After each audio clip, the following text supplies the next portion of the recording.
আল্লাহর কাছে দোয়া করো, আল্লাহ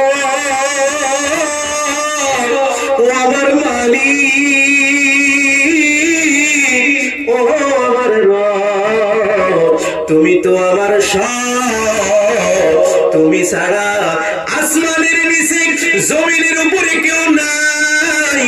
আল্লাহ ও আমাদের মালিক, আমি যে গুনাহ করছি আমার বিবি যদি জানে স্বামী বলে স্বীকৃতি দেবে না, আমার সন্তান যদি জানে বাবা বলে স্বীকৃতি দেবে না, আমার আশি-পড়শিরা যদি জানে আমার সঙ্গে মায়া মহব্বত রাখবে না।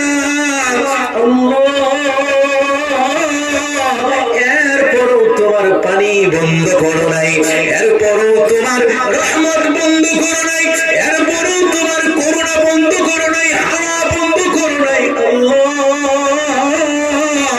এবার আমি অনুশোচনা করেছি, বুঝছি মাওলা, তুমি তাকে দেখো পশু পাখি গুলো ঘুমায় গেছে,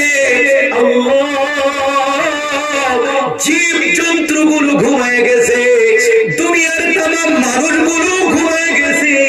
আল্লাহ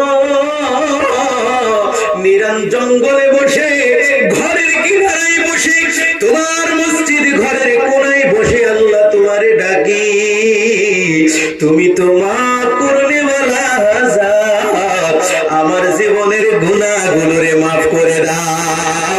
আল্লাহ রাব্বুল আলামিন সঙ্গে সঙ্গে ফেরেশতাদেরকে বলি, এ ফেরেশতারা রে, তোরা না বলছিলি মানব জাতকে বানানো যাইবে না কাটাকাটি হানাহানি করে, দেখ আমার বান্দার গুণ আছে, গুনাহ করে সে অনুশোচনা করেছে, আমার কাছে গুনাহ স্বীকৃতি করে ক্ষমা চায়।